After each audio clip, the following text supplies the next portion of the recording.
एक गाय ने बताया, मनुष्य को कष्ट और मुसीबत का सामना कब करना पड़ता है।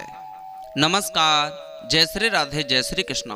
दोस्तों, आज की वीडियो, आज का ये प्रसंग बड़ा ही मोटिवेट करने वाला है, बड़ा ही ज्ञानवर्धक और प्रेरणादायक है। दोस्तों, इस कहानी को आप शुरू से लेकर अंत तक अवश्य ही सुने और हो सके तो अपने मित्र सगे संबंधियों तक इस वीडियो को ज़्यादा से ज़्यादा शेयर करें। आपसे पुनः निवेदन है, आपने अभी तक इस चैनल को सब्सक्राइब नहीं किया तो इस चैनल को सब्सक्राइब अवश्य कर लें। आइए जानते हैं, गाय माता ने बताया कि मनुष्य कष्टों में कब पड़ता है, मनुष्य के ऊपर मुसीबत क्यों आती है। तो आइए कहानी शुरू करते हैं। इस कहानी के माध्यम से समझते हैं। वैसे तो हर इंसान का कर्तव्य होता है कि वो कभी जो वादा करे उसे निभाए, और जो वादा करने के बाद निभाता नहीं है, चाहे वो कैसा भी किसी से वादा हो, उसे निभाना चाहिए। जो लोग अपने वादे से मुकर जाते हैं, अक्सर करके उन्हें कष्ट ही मिलता है, उनके जीवन में मुसीबतों का पहाड़ टूट जाता है। तो दोस्तों, इस कहानी के माध्यम से समझते हैं। कहानी शुरू करते हैं। एक बार प्राचीन समय की बात है। एक किसी नगर से एक जंगल में बहुत सारे पशु हरी हरी घास चरने के लिए जाया करते थे। दोस्तों, तो उनके बीच में एक लक्ष्मी नाम की गाय भी जाया करती थी। होता क्या है, जब रोजाना हरी हरी घास को चरने में मस्त हो जाती वो लक्ष्मी नाम की गाय चरते चरते अन्य पशुओं से भटक गई। एक दिन वो गाय चलते चलते कहाँ पहुंची, जहां पर एक शेर की गुफा थी, जहां पर शेर रहता था, और वो शेर बड़ा ही खूंखार था। वैसे भी शेर जंगलों का राजा होता है, जंगल में राज करता है। वो जिस जीव को चाहे उसे अपनी शिकार बना करके दबोच लेता है और मार कर खा जाता है। दोस्तों, उसी शेर की गुफा पर जब वो गाय पहुंच जाती है घास को चरते चरते, तो गाय ने नजर उठा करके देखा, अरे मैं कहाँ आ गई, ये तो शेर की गुफा है। तो वो डरने लगी, लेकिन जो शेर था वो उस गुफा में सो रहा था। दोस्तों, सोते हुए शेर को जब उस गाय की सुगंधी सुंघाई दी तो एकदम वो शेर जग गया। शेर कई दिनों से भूखा था।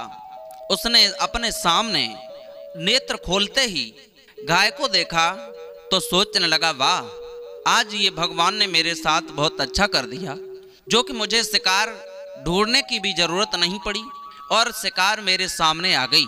उस तंदुरुस्त गाय को देख करके वो ललचा गया, मोहित होकर के गाय की तरफ चलने लगा और गाय माता को अपना भोजन बनाने के लिए गाय के पास पहुंचता है। और जैसे जैसे गाय के पास पहुंचता है शेर, तो गाय उधर घबरा रही है, डर रही है। जब गाय ने इधर उधर नजर घुमा करके देखा तो चारों तरफ काफी दूर दूर तक उसके साथी जो पशु थे एक भी नजर नहीं आए। दोस्तों, आज बेचारी गाय डर की वजह से कंपने लगी। शेर ने जवाब दिया, गाय, अरे तू क्यों डर रही है, अरे तुम्हें पता है मैं कौन हूँ। गाय ने जवाब दिया, हाँ भैया, हमें पता है, आप जंगल के राजा शेर हो। बोले, हाँ, तुम्हें मेरा डर नहीं लगा, तुम मेरे घर तक चल करके आई। जवाब दिया, मुझे पता ही नहीं चला, मैं तो भैया घास चर रही थी, मैं बड़ी भोली भाली थी, घास चरने में मस्त थी। हरी हरी घास को चरते चरते मैं तुम्हारे दरवाजे तक चली आई, तुम्हारी गुफा तक चली आई। मुझे माफ कर दो, क्षमा कर दो, मुझे खाना मत, मेरा बच्चा बहुत छोटा है। ऐसी बात सुनकर शेर एकदम खिलखिलाकर हंसने लगा। दोस्तों, और हंसने के बाद वो शेर कहता है, क्या कोई ऐसा भी होगा जिसके सामने आया हुआ भोजन, परोसा हुआ भोजन उसे वापस कर देगा, और वो भी भूख लग रही हो तब। तुम्हें पता है मुझे आज कितने दिन हो गए बिना भोजन किए, तुम्हें नहीं पता होगा, 1 हफ्ता गुजरने वाला है। मुझे इतनी तेज भूख लगी थी, भूख की वजह से मुझसे शिकार भी नहीं करी जा रही थी। तो मैं अपनी गुफा में पड़ा पड़ा यही सोच रहा था कि आज मुझे पेट भरने के लिए भोजन कहाँ से प्राप्त होगा, लेकिन भगवान ने मेरे साथ ये तो बहुत अच्छा कर दिया जो कि तुम्हें मेरे इस गुफा पर ही भेज दिया। ये तो भगवान की कृपा है और मैं तुम्हें आज छोड़ने वाला नहीं हूँ। दोस्तों, उसी वक्त शेर ने जैसे ही अपनी गर्जना की है, गर्जना को सुन करके वो गाय और ज्यादा डरने लगी, थर थर कांपने लगी। शेर जैसे ही गाय को खाने के लिए लंबे लंबे नाखूनों से वार करने वाला था और अपने लंबे लंबे दांतों को निकालकर गाय की ओर दौड़ा, तो गाय ने एक विनती की है, भैया शेर, मैं मना नहीं करती कि तुम मुझे मत खाओ, मुझे खा लेना, लेकिन अभी नहीं। मेरे घर पे मेरा बहुत छोटा बच्चा है, जो बछड़ा है मेरा, वो अभी घास चरना नहीं जानता है, वो सिर्फ मेरा दुग्ध पान करता है, दूध पीकर ही रहता है।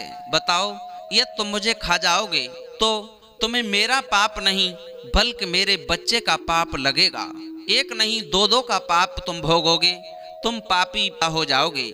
इसलिए तुम मुझे मत खाओ, मैं तुम्हें वचन देती हूँ, आज मुझे चले जाने दो, मैं घर जाऊंगी, घर जाकर के अपने बच्चे को दुग्ध पान कराऊंगी, उसे समझाऊंगी, बेटा अब तुम घास चरना सीख जाना और मेरे आस को तोड़ देना, मेरे ऊपर निर्भर मत रहना, तुम अपने भोजन का प्रबंध स्वयं करना।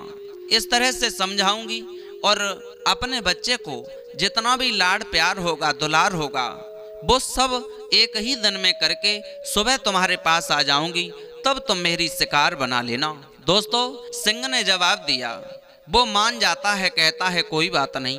उसे भी तरस आ गया, कोई बात नहीं, तुम जा रही हो, अपने घर चली जाओ, लेकिन एक बात ध्यान रखना, शेर ने धमकी दी, यदि तुम वापस लौट करके कल नहीं आई तो थोड़ी देर इंतजार करूंगा, बल्कि शाम के समय मैं आकर के तुम्हें और तुम्हारे पुत्र को, तुम दोनों को ही खा जाऊंगा।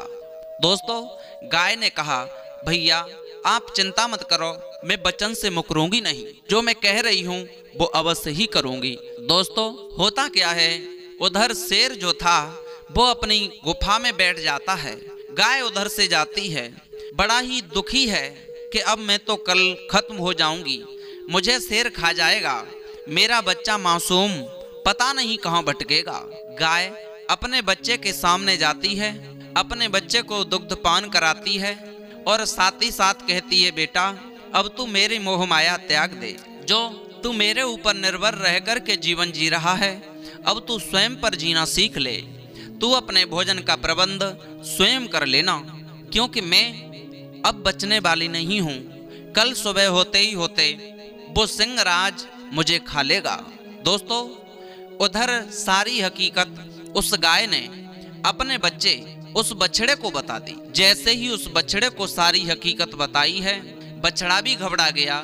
उस गाय ने अपने बच्चे के ऊपर लाड़ प्यार बहुत ज्यादा किया।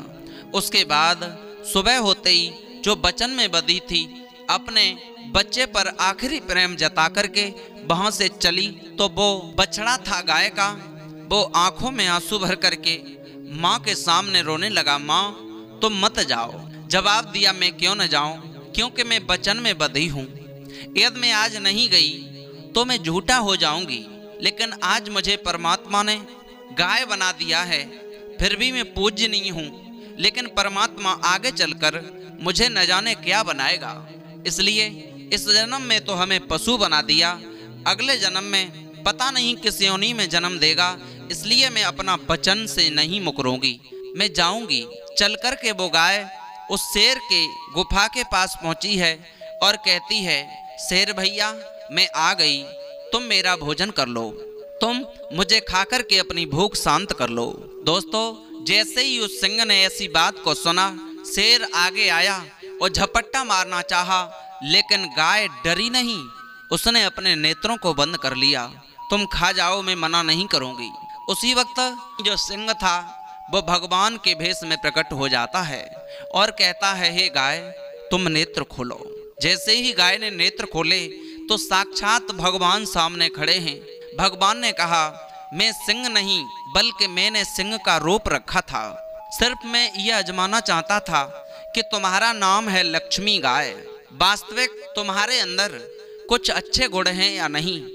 तुम्हारी हमने सत्य की जांच की थी, लेकिन कोई बात नहीं, जब तुम सत्य पर चली हो, अपने वचन से वापस नहीं लौटी हो, तो हमारा वचन है, आज से तुम्हें लोग गौ माता के नाम से जानेंगे, क्योंकि तुमने अपने पुत्र के ऊपर बहुत सारा प्यार जताया, बहुत ज़्यादा प्रेम किया, लेकिन आज उस प्यार को भी ठुकरा करके तुम मेरे सामने चली आई एक वचन की खातिर। अपने बच्चे का मोह भी नहीं किया। तो कोई बात नहीं, माफ करना, हमें क्षमा करना। उसी वक्त दोस्तों गाय माता को वो शेर जो था यानी भगवान के भेष में आकर के वहां से वापस कर देता है और वहां से हंसी खुशी के साथ वो फिर गाय अपने घर पर रहने लगी है। दोस्तों उम्मीद है आपको ये वीडियो पसंद आई होगी, क्योंकि कहा गया है कि हमें सत्य का पालन करना चाहिए। गाय माता ने यही बताया कि इंसान के ऊपर मुसीबत और कष्ट क्यों पड़ते हैं। इसीलिए पड़ते हैं जब मनुष्य अपनी चतुराई फेंकता है, चतुराई से चलता है। यदि गाय चालाकी करती, यदि उस शेर के सामने कुछ चालाकी से अपनी जान बचाना चाहती, क्या वो जान बचा सकती थी? नहीं बचा पाती, क्योंकि सिंह जंगल का राजा होता है, वो हर तरीका से भागने पर भी दबोच लेता। दोस्तों इसलिए हमें परमात्मा ने यहाँ भेजा है, तो हमें झूठ बोलने के लिए नहीं, किसी के साथ छल करने के लिए, कपट करने के लिए नहीं भेजा है, किसी के साथ धोखा देने के लिए नहीं भेजा है। हमें परमात्मा ने परमात्मा का भजन करने और अपने परिवार का पालन पोषण करने को भेजा है, सत्य पर चलने को भेजा है। तो हमें सत्य पर ही चलना चाहिए, किए हुए वादे से हमें कभी मुकरना नहीं चाहिए। दोस्तों उम्मीद है ये वीडियो आपको पसंद आई होगी। यदि अच्छी लगी तो चैनल सब्सक्राइब करें, लाइक शेयर कमेंट करें। फिर मिलते हैं ऐसी ही नई ज्ञानवर्धक कहानी के साथ। ज्ञान चर्चा।